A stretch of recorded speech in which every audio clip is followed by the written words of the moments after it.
Pria ini kecewa. Ia susah-susah bertani aneka sayur dan buah, tapi supermarket dan masyarakat sekitar tempat ia tinggal lebih memilih produk impor ketimbang lokal. Ia putus asa karena sumber mata pencahariannya serasa direbut. Apa yang ia lakukan? Apakah ia akan terus berputus asa?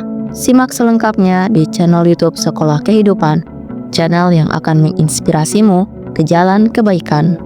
Di sebuah kota kecil di bawah kaki gunung, hiduplah seorang pria muda bernama Dewa. Pria berusia 30 tahun ini adalah seorang petani yang mencintai pekerjaannya. Sejak kecil, Dewa tumbuh di lingkungan keluarga petani. Ia belajar bagaimana menanam sayuran dan buah-buahan dari ayahnya yang selalu mengatakan bahwa tanah adalah sumber kehidupan. "Rawat tanahmu dan tanah akan memberimu hidup," ujar sang ayah yang selalu diingat Dewa. Dengan dedikasi yang besar, Dewa mengelola kebun milik keluarganya. Hasil kebunnya seperti tomat, bayam, wortel, dan berbagai buah-buahan selalu segar dan berkualitas tinggi. Setiap pagi, ia akan memanen hasil kebun dan membawa sebagian ke pasar tradisional. Sebagian lainnya ia kirimkan ke sebuah supermarket besar di kotanya, di mana ia telah menjalin kontrak selama bertahun-tahun. Bagi Dewa, hidup seperti ini sudah cukup. Ia merasa puas dengan rutinitasnya. Ia tidak terlalu memikirkan hal-hal di luar kebiasaannya. Hidupnya tenang dan ia merasa tak perlu khawatir tentang perubahan. Namun, tanpa ia sadari, ketenangan ini justru membuatnya terjebak dalam zona nyaman. Hingga suatu hari, semuanya mulai berubah.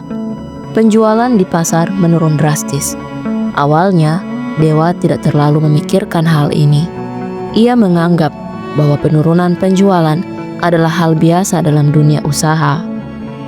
Namun, setelah seminggu, situasi menjadi semakin buruk. Sayuran dan buah-buahan mulai membusuk di gudang karena tak kunjung terjual. Lebih parah lagi, pihak supermarket memutus kontraknya secara sepihak. Dewa merasa bingung. Ia tidak mengerti apa yang sedang terjadi. Selama ini, ia selalu memastikan bahwa hasil panennya berkualitas baik. Namun, tiba-tiba semuanya berubah begitu cepat. Tanpa tempat untuk memasarkan hasil kebunnya, Dewa mulai merasa putus asa. Tabungannya perlahan menipis karena ia harus menutupi kerugian dari hasil panen yang tidak terjual. Di tengah kebingungannya, Dewa mendapat kunjungan dari Jono, kerabat jauhnya yang tinggal di kota sebelah. Jono datang membawa sekeranjang anggur yang cantik dan segar. Melihat hal itu, Dewa terkejut. "Anggur? Kau bawa anggur sebanyak ini? Bukankah di daerah kita anggur itu mahal sekali, Jono?" tanyanya penasaran. Jono tersenyum. "Tidak lagi, Dewa. Anggur ini murah. Sekarang buah-buahan impor sudah masuk ke kota kita dengan harga yang jauh lebih terjangkau." Dewa terdiam. Kata-kata Jono terasa seperti pukulan baginya. Ia baru menyadari bahwa hasil kebunnya kalah bersaing dengan produk impor yang lebih murah. Dalam hati ia merasa kecewa dan marah, namun ia tak bisa menyalahkan siapapun. Kebijakan pemerintah yang membuka pasar untuk produk impor telah mengubah permainan, dan Dewa tertinggal karena tidak mengikuti perkembangan tersebut. Selama beberapa hari, Dewa merenung. Ia sadar bahwa ia tidak bisa terus-menerus mengeluh. Ia harus melakukan sesuatu untuk mengatasi situasi ini. Dengan sisa tabungannya, Dewa memutuskan untuk bertindak. Ia menghubungi beberapa petani lokal dan mengajak mereka untuk membentuk sebuah asosiasi. Asosiasi ini memiliki tujuan besar, menyadarkan masyarakat akan pentingnya mendukung produk lokal. Dewa dan anggota asosiasi mulai mengunjungi sekolah-sekolah untuk memberikan edukasi kepada anak-anak tentang pentingnya menghargai makanan. Mereka mengajarkan konsep pola makan sehat dengan bahan-bahan lokal, serta bagaimana petani bekerja keras untuk menyediakan pangan bagi masyarakat. Tidak hanya itu, Dewa juga menawarkan program catering makan siang kepada sekolah-sekolah di kotanya. Ia menjamin bahwa semua bahan yang digunakan dalam catering berasal dari hasil panen lokal, segar, dan bebas bahan pengawet. Harga yang terjangkau membuat program ini diterima dengan baik oleh pihak sekolah dan para orang tua.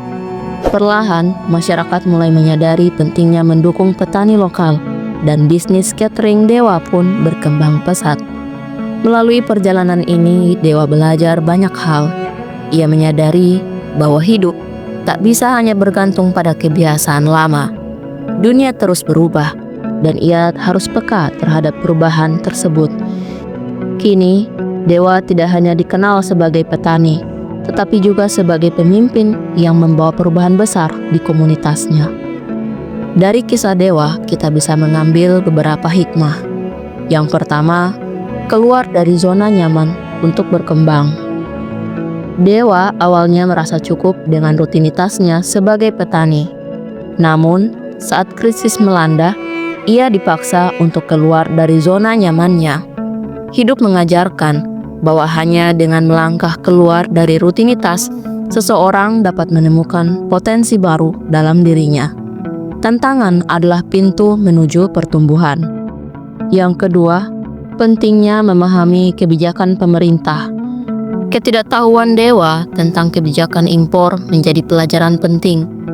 Dalam dunia yang terus berubah, memahami kebijakan dan situasi terkini adalah kunci untuk bertahan.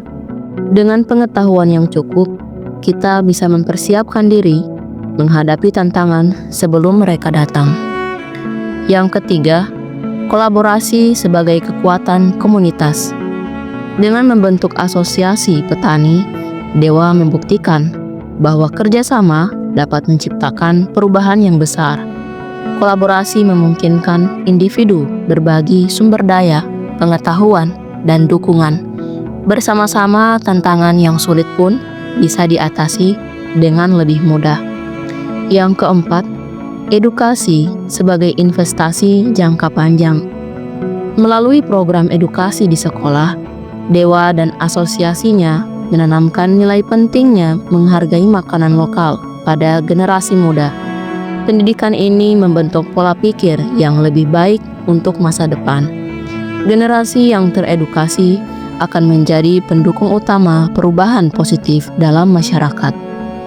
Dan yang terakhir, ketangguhan dalam menghadapi tantangan. Meski sempat terpuruk, Dewa memilih untuk bangkit dan mencari solusi. Ketangguhan adalah kunci utama untuk bertahan di tengah situasi yang sulit. Dengan keberanian dan kerja keras, tantangan dapat diubah menjadi peluang untuk sukses. Kini, Dewa menjalani hidupnya dengan semangat baru. Ia tidak hanya menjadi petani, tetapi juga menjadi inspirasi bagi komunitasnya. Ia juga membuktikan bahwa dengan tekad dan tindakan nyata, setiap rintangan dapat diatasi. Dewa adalah simbol harapan bahwa keberanian untuk berubah adalah langkah pertama menuju kesuksesan. Demikian kisah kali ini, semoga bermanfaat. Sampai jumpa di kisah selanjutnya.